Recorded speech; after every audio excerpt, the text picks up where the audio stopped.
ये मेरा सपना भी, और आपको बताना चाहता हूँ कि आने वाले समय में 36 बिरादरी के जो काम है, एक ऐसा पंजाबी भवन आधुनिक तौर पर बनवाने की मेरा सपना भी है। कर्मचारियों के लिए, लेबर कॉलोनी के लिए उनकी कैंटीन बने, बहुत सी तमाम प्लानिंग कर रखी है। गुड़गांव के अंदर हर तरीके में गुड़गांव डेवलप हो, उसको लेकर के सपने संजो रखे हैं।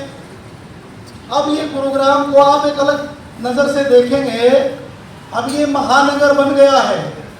इस महानगर के अंदर मैं आपको बताना चाहता हूं, सबसे पहले 3 महीने जो हम सपना लेकर के चले हैं कि विधानसभा पहुंचे, गुड़गांव में अच्छी ऑटो मार्केट बने, अच्छा ट्रांसपोर्ट नगर बने, गुड़गांव के अंदर ब्यूटिफिकेशन गुड़गांव का अच्छा हो। 15 अगस्त 26 जनवरी को गुड़गांव के सारे चौक तिरंगामय हों। चाहिए ऐसा भी मेरा भाव है। और जब हमने ट्रेन चलवाने की सोची थी बड़े भाई डीपी गोयल जी ने, तो चंडीगढ़ की ट्रेन का जिक्र भी नहीं था, किसी ने जिक्र भी नहीं किया था। जगदीश ग्रोवर बाबू जी, अशोक दिवाकर जी, मैं और डीपी भाई और एक और दिन 5 लोग बैठे थे। गुड़गांव सेटरिंग एसोसिएशन के प्रधान श्री उपदेश राघव जी, जो राजपूत सभा को भी कहीं न कहीं प्रतिनिधित्व करते हैं, आपका बहुत बहुत हार्दिक स्वागत है। आपके साथ हमारे जो रिश्ते हैं करीबन 2 दशक के हैं, और आपने हमारा पूरा मार्गदर्शन हर विषय पे किया है। भाई साहब का एक बार जोरदार तालियों से हम स्वागत करेंगे उपदेश राघव जी।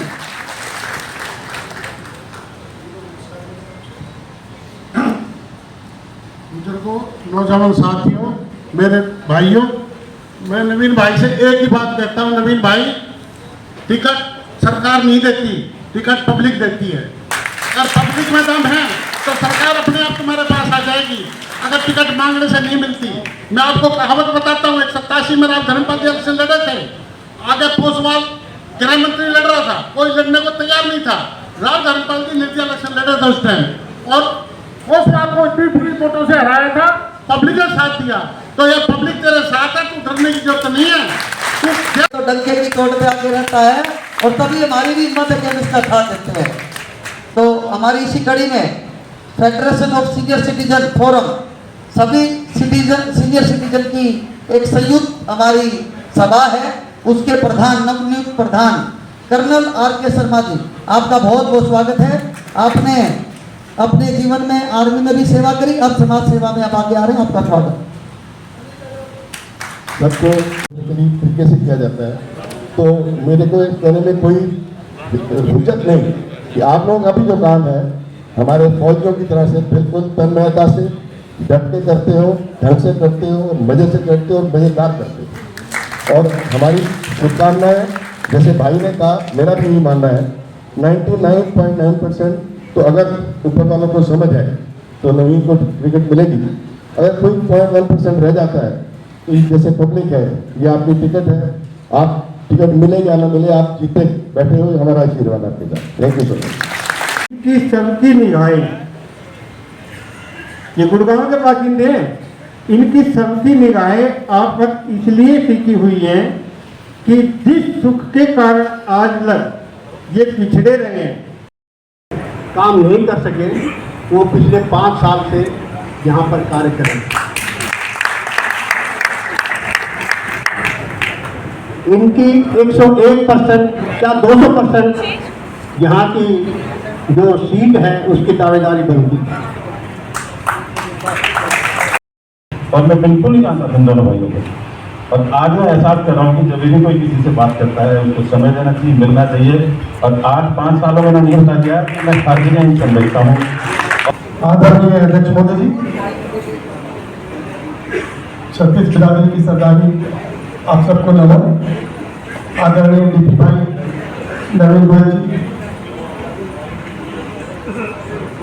हम यहाँ इकट्ठे हुए हैं कि टिकट भाई जी को कैसे मिले, और 19-20 कुछ हो तो हमें क्या करना है,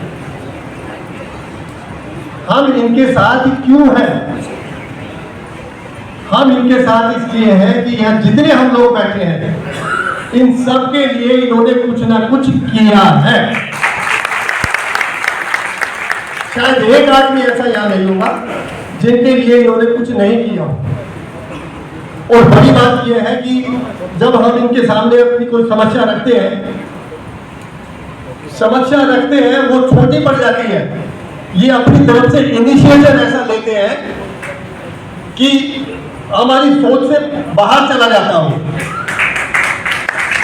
हमने यहाँ अपने, अगर दूसरी बात इससे भी अच्छी लगे तो और दो से नहीं बनाना, नवीन भाई को एमएलए बनाना, मिनिस्टर भी बनाना है। और तीसरी बात, नवीन भाई को एमएलए बनाना और मिनिस्टर भी बनाना है। उन्होंने बनाए भी हैं और जिताए भी हैं। एक बार जोरदार तालियों से आपने भाव का स्वागत है। श्री जगन्नाथ मंगला जी हमारे इंडस्ट्रियल एसोसिएशन के प्रधान, बहुत अच्छे विचारक और बहुत अच्छे मार्गदर्शक हैं। आपका स्वागत है जगन्नाथ। आज की अध्यक्षता कर रहे हैं मेरे बड़े भाई